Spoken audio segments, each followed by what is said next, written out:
আসসালামু আলাইকুম। আমি মাহদি মুদ্দাসির, বর্তমানে পড়াশোনা করতেছি চুয়েটে। তোমাদের সাথে চলে এসেছি SSC chemistry one shot CQ second চ্যাপ্টারটা নিয়ে। তো আমাদের এখানে যে কোয়েশ্চেনটা আছে জার ওয়ানে তোমরা দেখো, এখানে আছে অ্যামোনিয়া, জার বিতে আছে ইথেন, জার সিতে আছে পটাশিয়াম পারম্যাঙ্গানেট। অ্যামোনিয়া হলো NH3, ইথেন হলো CH3 সিঙ্গেল বন্ড CH3, আর পটাশিয়াম পারম্যাঙ্গানেট হলো KMnO4 যেটা দেওয়া আছে এখানে। গ নম্বরে কোয়েশ্চেন করেছে কোন গ্যাসের জারণ হার, কোন গ্যাসটি আগে ছড়িয়ে পড়বে, কোন জারের গ্যাসটি। যে গ্যাসের ব্যাপন হারটা আমার বেশি সেটা আগে ছড়িয়ে পড়ে। ব্যাপন হার তখনই বেশি হবে যখন আণবিক ভর কম হবে। NH3 ক্ষেত্রে আণবিক ভর হবে 14 + 3 17, এবং জার বি ইথেনের ক্ষেত্রে আণবিক ভর হবে, কার্বনে আণবিক ভর বেসিক্যালি 12, এবং কার্বন আছে আমার দুটো, তো 12 × 2 = 24, এবং হাইড্রোজেন আছে 3টা, 3 3 6, মোট 30। KMnO4 এর ক্ষেত্রে আমার আণবিক ভরটা হবে, পটাশিয়ামের ক্ষেত্রে আছে 39, ম্যাঙ্গানেজের যে আণবিক ভরটা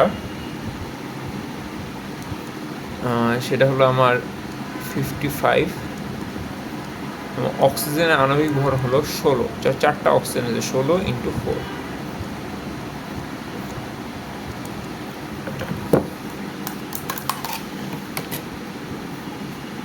আমার হয় 39 + 55, 16 × 4,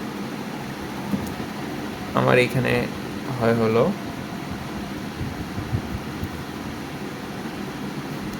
158। তো আমরা যদি একটু দেখি, নাইট্রোজেন আণবিক ভর 17, তারপর ইথেনের ক্ষেত্রে আণবিক ভর 30, পটাশিয়াম পারম্যাঙ্গানেট 158। তো আণবিক ভর সবচেয়ে কম কার? অ্যামোনিয়ার। তাহলে অ্যামোনিয়ার ব্যাপন হার সবচেয়ে বেশি। ব্যাপন হারের যদি কথা বলি, অ্যামোনিয়ার তার চেয়ে কম কার? ইথেনের আণবিক ভর কিন্তু পটাশিয়াম পারম্যাঙ্গানেটের থেকে কম। তাহলে ইথেনের যে আমার ব্যাপন হার সেটা পটাশিয়াম পারম্যাঙ্গানেটের থেকে বেশি। তারপর ইথেন,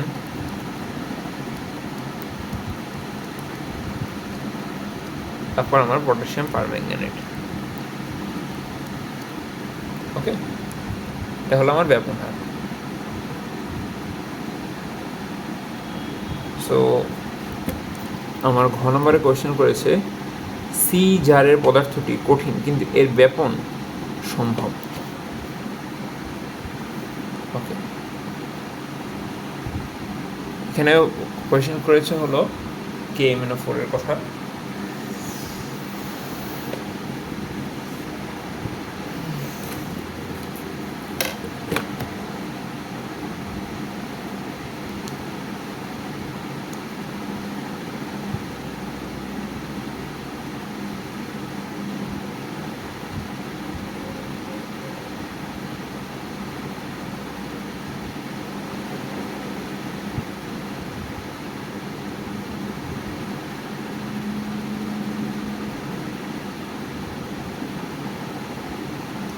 আচ্ছা, KMnO4 বেসিক্যালি আমার ঊর্ধ্বপাতিত পদার্থ। ঊর্ধ্বপাতিত পদার্থ আমার মিনিংটা কি এটা আমার জানতে হবে। সো ঘ নাম্বার যদি লেখা শুরু করি, ঊর্ধ্বপাতিত পদার্থ হলো বেসিক্যালি আমার কোনো একটা কঠিন বস্তুকে বা পদার্থকে যখন আমরা তাপ প্রয়োগ করি, তাপ প্রয়োগ করলে ওটা সরাসরি বাষ্পে পরিণত হয়।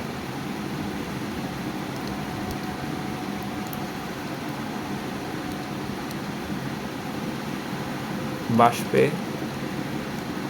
পরিণত হয়, সেটাই হলো আমার ঊর্ধ্বপাতিত পদার্থ। অ্যান্ড পটাশিয়াম পারম্যাঙ্গানেট যেটা বেসিক্যালি আমার একটা ঊর্ধ্বপাতিত পদার্থ। পটাশিয়াম পারম্যাঙ্গানেটকে যদি আমরা তাপ প্রদান করি তাহলে এটা সরাসরি বাষ্পে পরিণত হবে। এখন আমার কোয়েশ্চেনটা হলো পটাশিয়াম পারম্যাঙ্গানেটটা কঠিন,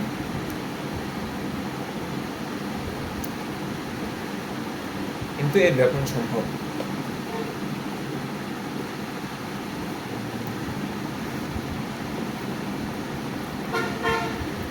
ওকে, এই ব্যাপন সম্ভব কি হবে? প্রথমে আমাদের লিখতে হবে ব্যাপন কি।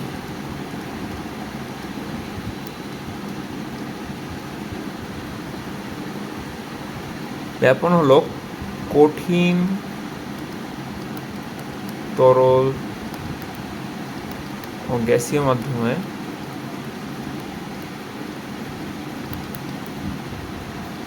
কোনো পদার্থের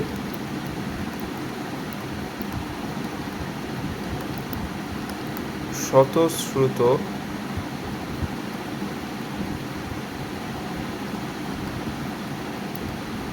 ও সমানভাবে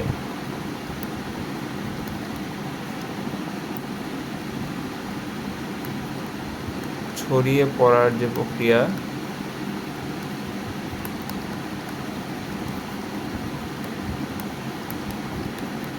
সেটা ব্যাপন। বেসিক্যালি আমরা ব্যাপনের সংজ্ঞাটা ফার্স্টে দিব।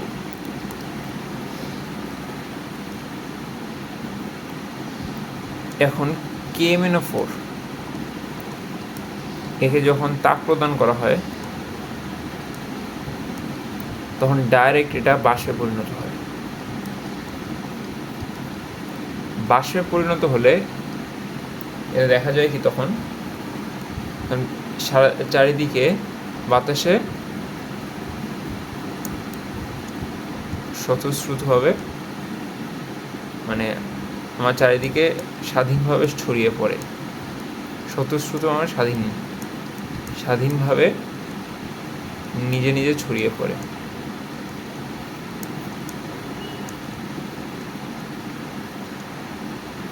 নিজে নিজে ছড়িয়ে পড়ে বেসিক্যালি। তাই বলা যায় এর ব্যাপন সম্ভব। এর ব্যাপন অফকোর্স সম্ভব।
ওকে, নেক্সট কোশ্চেনে যদি আমরা দেখি,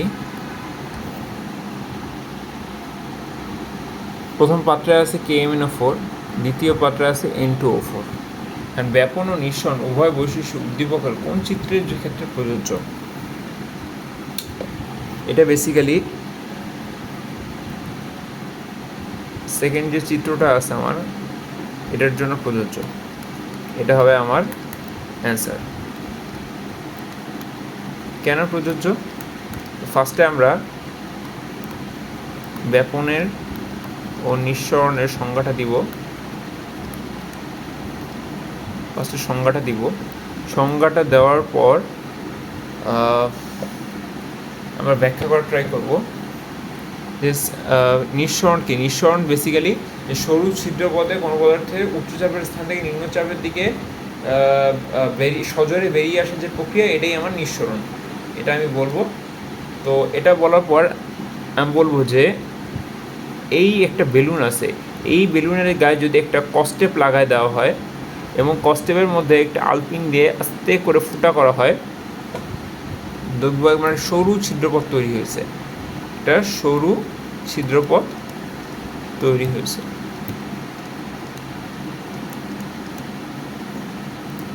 সরি,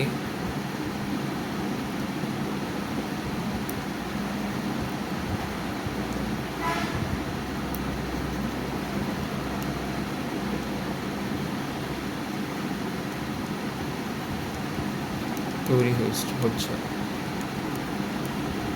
এবং ওই পথে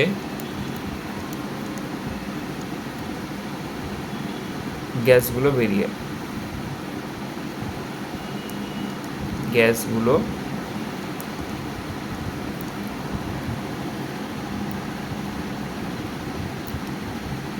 বের হয়ে আসে, গ্যাসগুলো বেসিক্যালি আমার বের হয়ে আসে। তো এই প্রক্রিয়াটাই তো নিঃসরণ।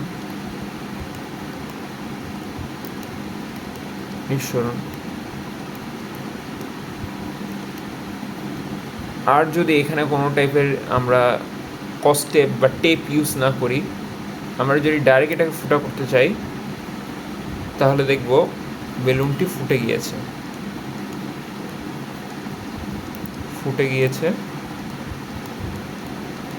গেছে এবং এর গ্যাসগুলো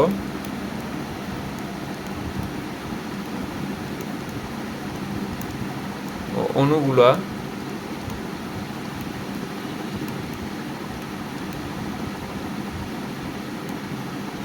স্বতঃস্ফূর্তভাবে ছড়িয়ে পড়বে।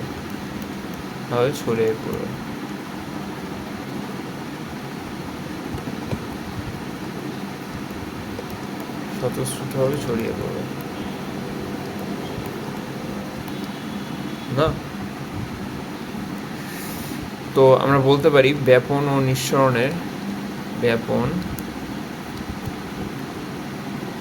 নিঃসরণের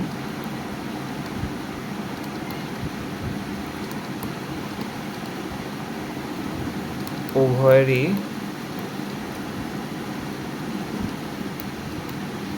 বৈশিষ্ট্য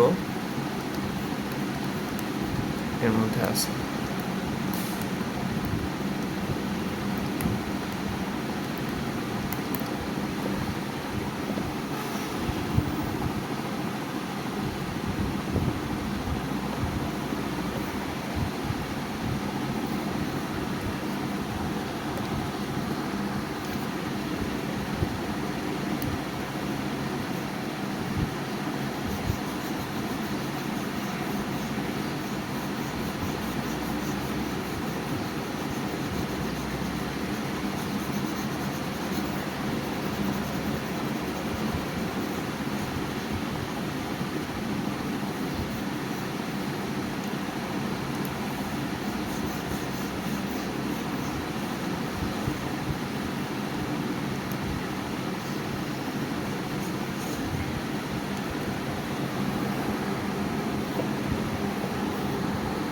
আমরা যদি নেক্সট কোশ্চেন দেখি, পদার্থের অবস্থার সাথে আন্তঃআণবিক শক্তির যে সম্পর্ক সেটা আমাদের ব্যাখ্যা করতে বলছে। উদ্দীপকের আলোকে ব্যাখ্যা করো। এখন যদি আমরা দেখি যে পটাশিয়াম পারম্যাঙ্গানেট, এটা বেসিক্যালি কঠিন পদার্থ, N2O4 এটা বেসিক্যালি গ্যাসীয় পদার্থ। তো কঠিন পদার্থের আমরা তো জানি কঠিন পদার্থের আন্তঃআণবিক শক্তি বেশি।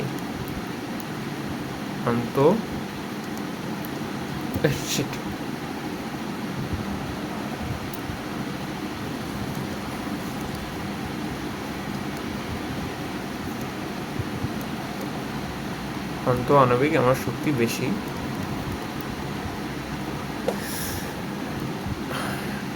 কারণ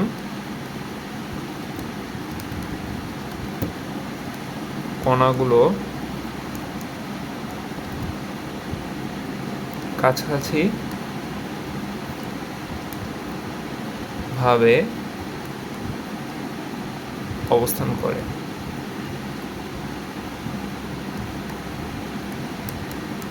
এবং এদের আকার নির্দিষ্ট হয়। আকার নির্দিষ্ট হয়। আকার নির্দিষ্ট হয়।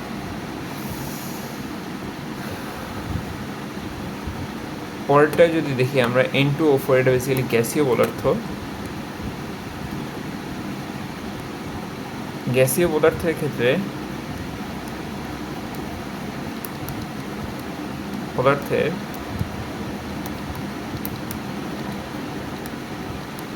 আন্তঃআণবিক শক্তি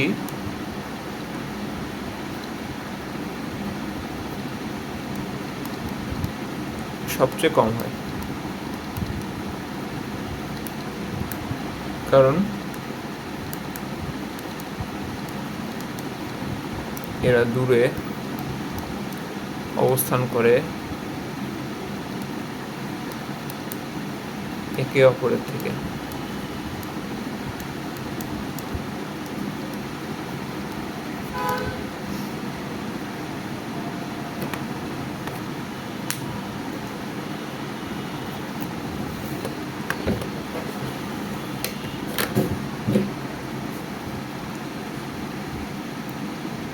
আচ্ছা, আমরা এই কোশ্চেনটা যদি দেখি, এখানে একটা হাইড্রোক্লোরিক অ্যাসিডের সিক্ত তুলা, এটা এখানে সাদা ধোয়া আছে, NH4OH এর সিক্ত তুলা আছে।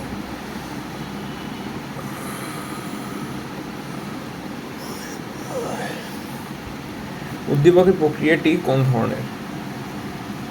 আচ্ছা,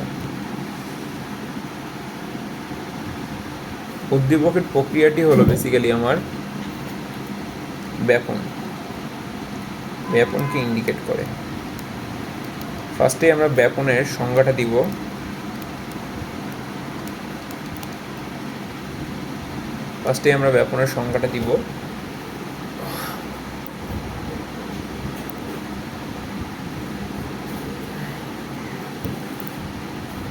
ব্যাপনের সংজ্ঞাটা দিয়ে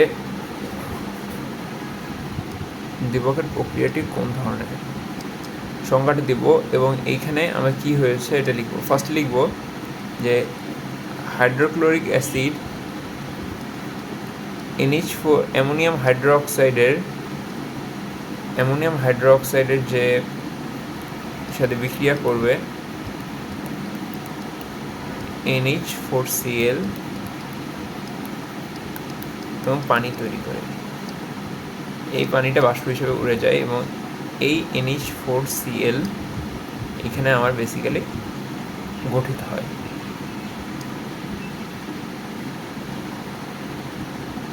এটা বেসিক্যালি আমার ব্যাপনের আমরা এটা সুন্দর মতো ব্যাখ্যা করে দেব।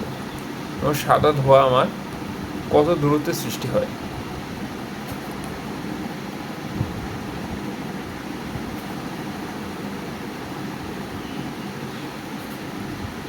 সাদা ধোঁয়া ঠিক কত দূরত্বে সৃষ্টি হয়, এটা বেসিক্যালি ব্যাপনের কনসেপ্টের উপর ডিপেন্ড করে। আমার হাইড্রোক্লোরিক অ্যাসিডের এখানে যে আণবিক ভর সেটা হলো হাইড্রোজেনের 1, ক্লোরিনের 35.5, তো মোট হবে 36.5, এবং অ্যামোনিয়ার আণবিক ভর 17। সুতরাং আণবিক ভর কম হলো অ্যামোনিয়ার, এবং হাইড্রোক্লোরিক অ্যাসিডের আণবিক ভর বেশি। সুতরাং অ্যামোনিয়া তুলনামূলকভাবে বেশি দূরত্ব অতিক্রম করবে।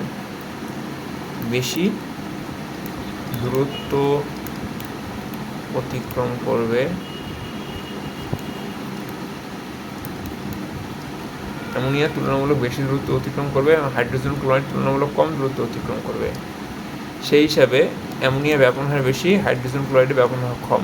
এবং দেখা যায় যে অ্যামোনিয়া থেকে ধোঁয়াটা দূরে এবং হাইড্রোক্লোরিক অ্যাসিড থেকে ধোঁয়াটা কাছে অবস্থান করবে।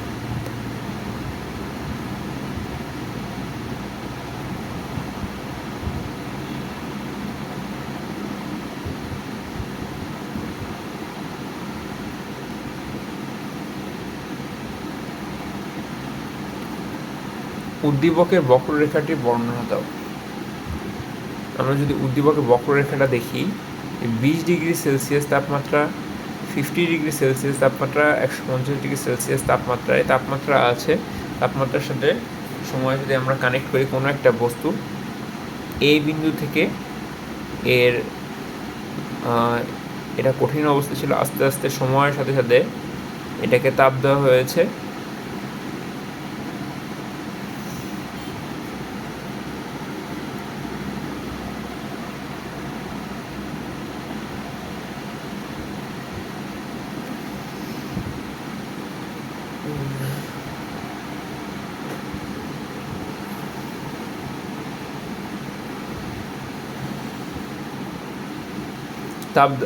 এই বিন্দু থেকে এটার তাপ দেওয়া হয়েছে বি থেকে সি অবস্থায়। এর তাপ যতই বাড়ানো হোক, এর তাপমাত্রা বাড়েনি এবং অবস্থা পরিবর্তন হয়নি। সি অবস্থানে এসে যেটা তরল হয়ে যায়, সি অবস্থানে এসে সেটা সম্পূর্ণরূপে তরল হয়ে যায় এবং সি থেকে আস্তে আস্তে তাপমাত্রা বাড়ানোর ফলে এটা বাষ্পে পরিণত হতে শুরু করেছে এবং ডি থেকে ই অবস্থানে সুপ্ত তাপের কারণে এটা ই অবস্থানে গ্যাসীয় অবস্থায় পরিণত হয় এবং আস্তে আস্তে সময়ের সাথে তাপ বাড়ানোর জন্য তাপমাত্রাও বেড়ে গিয়েছে। তো উদ্দীপকে বক্ররেখাটি বর্ণনা দাও। তো আমরা ফার্স্টে বলবো এ অবস্থানে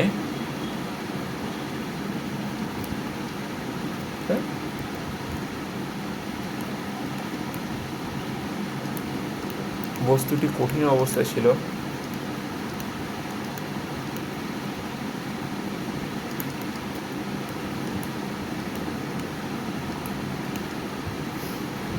এই অবস্থানে বস্তুটি কঠিন অবস্থায় ছিল।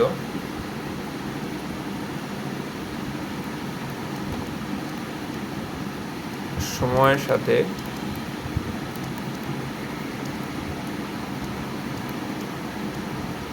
তাপমাত্রা বাড়বে তাপ দেওয়ার ফলে।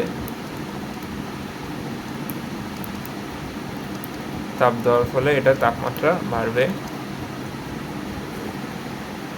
ধীরে ধীরে বি অবস্থানে এসে এটা গলতে শুরু করবে। বি অবস্থানে এসে গলতে শুরু করবে।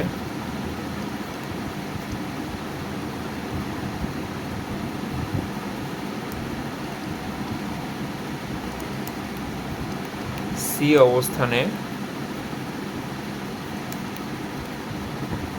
সম্পূর্ণরূপে ভাবে তরলে পরিণত হবে।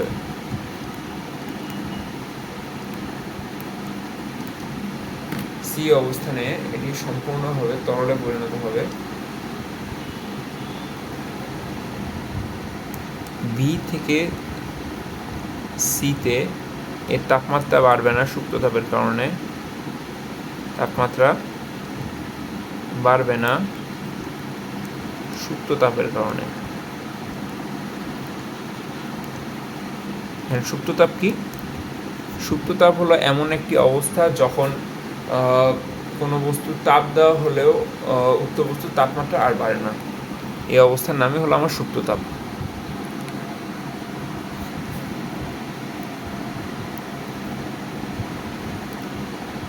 সি থেকে ডিতে তাপ দেওয়া হলে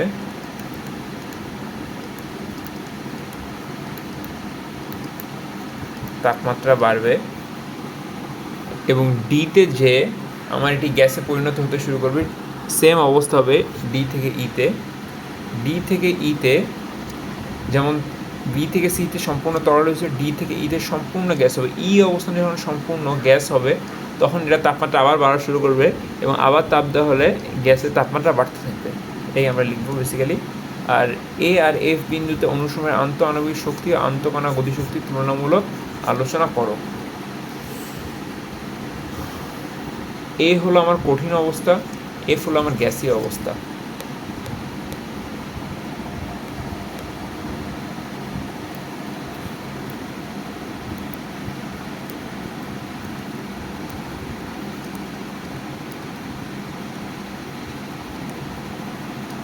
কঠিন অবস্থায় আমার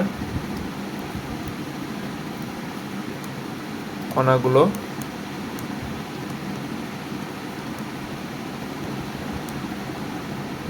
কাছাকাছি অবস্থান করে।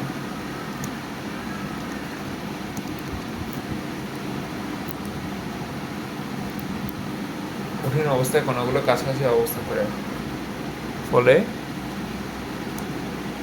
কণাগুলোর মধ্যকার আকর্ষণ শক্তি,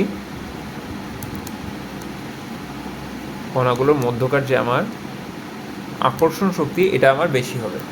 কণাগুলোর কাছাকাছি অবস্থান করার কারণে কণাগুলোর আকর্ষণ শক্তি বেশি হবে, যেটাকে আমরা আন্তঃকণা আকর্ষণ শক্তি বলে থাকি। এই আন্তঃকণা আকর্ষণ শক্তি যখন আমার বেশি হবে তখন কণাগুলো কিন্তু ছোটাছুটি করতে পারতেছে না, তখন কণাগুলোর গতিশক্তি আমার কম হবে। কিন্তু কণাগুলোর এই সময় আন্তঃকণা আকর্ষণ শক্তি, আন্তঃকণা শক্তি, যেটা শক্তি আমার আপ হবে, আমার গতিশক্তি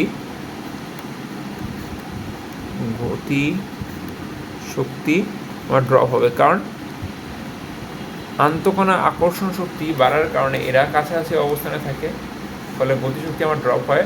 আর গ্যাসীয় অবস্থায় আন্তঃকণা যে আকর্ষণ শক্তি এটা কম হয়, এজন্য কণাগুলো দূরে দূরে অবস্থান করে, ফলে আমার যে গতিশক্তি এটা রাইজ করে।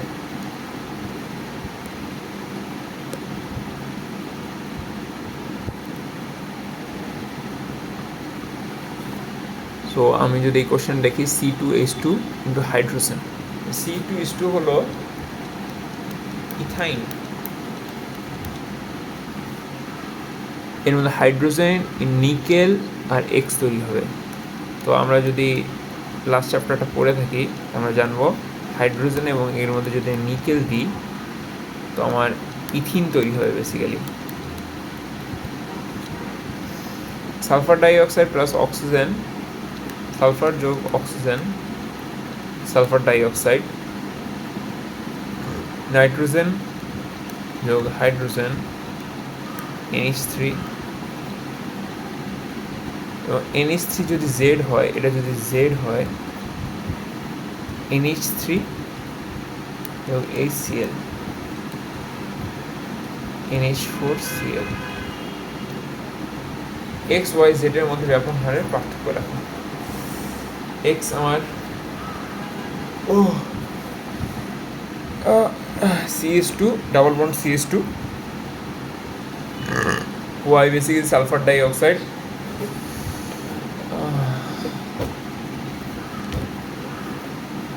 এবং Z আমার বেসিক্যালি অ্যামোনিয়া। তো আমরা ফার্স্টে ব্যাপনের সংজ্ঞাটা দিব এবং ব্যাপন হার কেন বেশি হয়। ব্যাপন হার বেসিক্যালি আমার বেশি হয় যেটা আণবিক ভর কম, এটা আমরা ডেসক্রাইব করব। আণবিক ভর কম তাহলে ব্যাপন হার বেশি। তো আমরা আণবিক ভরটা বের করে দেখি। CH2 ডাবল বন্ড CH2 এর ক্ষেত্রে যদি আমি আণবিক ভর হিসাব করি, কার্বন আছে আমার 2টা এবং হাইড্রোজেন আছে আমার 4টা। তো আমার হবে এখানে আণবিক ভর 28। সালফার ডাইঅক্সাইডের ক্ষেত্রে যদি হিসাব করি এটা আছে 32, সালফারের আণবিক ভর 32, অক্সিজেন 16 দুগুণা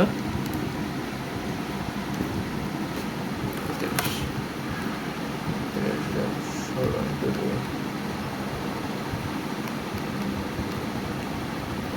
সো এটা হবে 64। NH4Cl এর ক্ষেত্রে হবে অ্যামোনিয়া আমার নাইট্রোজেনের ক্ষেত্রে কত, নাইট্রোজেন 14, হাইড্রোজেন 4, ক্লোরিন 36.5, 14, 4, 36.5, তো 54.5 বেসিক্যালি। সবচেয়ে কম হলো ইথিনের CH2 ডাবল বন্ড CH2, এবং তারপর থেকে একটু কম হলো 54.5, সেটা অ্যামোনিয়াম ক্লোরাইড এবং সবচেয়ে বেশি হলো সালফার ডাইঅক্সাইডের। তো যেটা আণবিক ভর কম সেটা ব্যাপন হার বেশি, তো সবচেয়ে বেশি হবে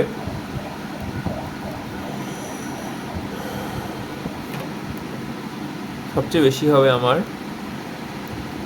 CH2 ডাবল বন্ড CH2, এটার ব্যাপন হার সবচেয়ে বেশি হবে। তারপর চেয়ে আমার বেশি হবে অ্যামোনিয়াম ক্লোরাইডের। তারপর সবচেয়ে কম হবে আমার সালফার ডাইঅক্সাইডের ব্যাপন হার। এটাই আমার ব্যাপন হারের বেসিক্যালি ক্রমটা।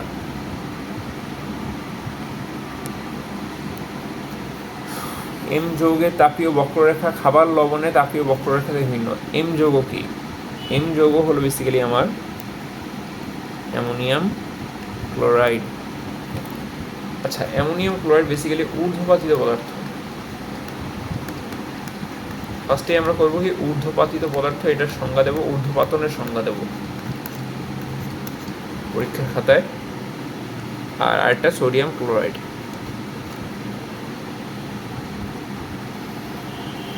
তো অ্যামোনিয়াম ক্লোরাইডকে আমরা নিশাদলও বলি। অ্যামোনিয়াম ক্লোরাইডের ক্ষেত্রে আমার হবে কি, আমি যদি এখানে তাপ দিই, এইটা আমার কঠিন পদার্থ, এই পর্যন্ত আমার কঠিন পদার্থ থাকবে, এখানে সুপ্ত তাপটা হবে এবং ডাইরেক্ট গ্যাসে পরিণত হবে, কারণ ঊর্ধ্বপাতিত পদার্থ ডাইরেক্ট গ্যাসে পরিণত হয়।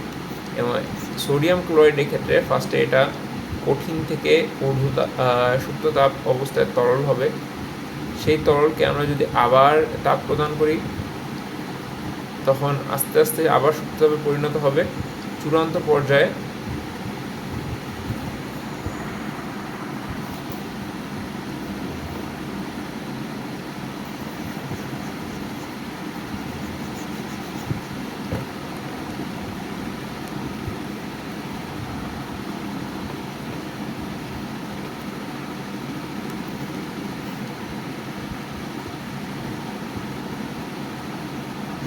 এই দেখো, ফার্স্টে কঠিন পদার্থ ছিল, চূড়ান্ত পর্যায়ে আমার এটা সুপ্ত তাপ হয়ে যায়, সুপ্ত তাপে চলে যায়।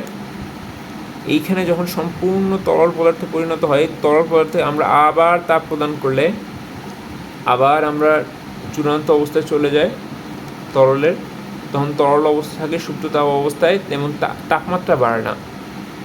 এই অবস্থা থেকে আমরা যদি আবার একটা তাপমাত্রায় পৌঁছায় তখন এটাকে তাপ প্রদান করলে এটা গ্যাসীয় পদার্থে পরিণত হয়, গ্যাসে পরিণত হয়। এটা তরল, এটা কঠিন। তো অ্যামোনিয়াম ক্লোরাইডের ক্ষেত্রে আমার যে জিনিসটা হচ্ছে, অ্যামোনিয়াম ক্লোরাইডের ক্ষেত্রে আমার ডিরেক্ট কঠিন ছিল, সুপ্ত তাপ হলো, তারপর গ্যাসে পরিণত হচ্ছে, ডাইরেক্ট গ্যাসে পরিণত হচ্ছে। এখানে মাত্র আমরা একটা অবস্থা পাচ্ছি, কিন্তু এখানে আমরা বাকি দুইটা অবস্থা পাচ্ছি, তরলও পাচ্ছি, কঠিনও পাচ্ছি, গ্যাসীয় পাচ্ছি। এটাই হলো আমার ডিফারেন্স। থ্যাংক ইউ সবাইকে, আশা করি তোমরা সবাই খুব ভালো থাকবা।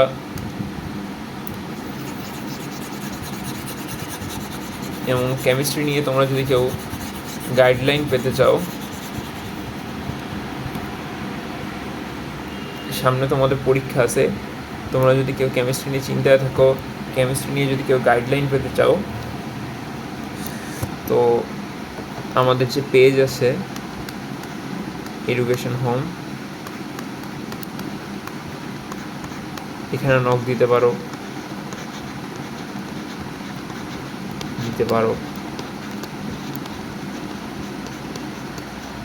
চেষ্টা করব পেজের লিঙ্কটা আমার পিন কমেন্টে দিয়ে দেওয়ার।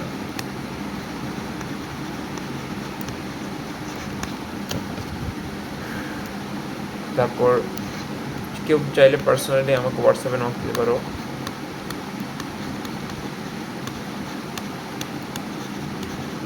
হোয়াটসঅ্যাপ না, এই নাম্বার হোয়াটসঅ্যাপ নেই আমার, টেলিগ্রামে নক দিতে পারো, চাইলে কেউ টেলিগ্রামে নক দিতে পারো। আর আমাদের সাথে যদি তোমরা এসএসসির ওয়ান শট ক্লাস পেতে চাও, ট্রাই করব দেওয়ার।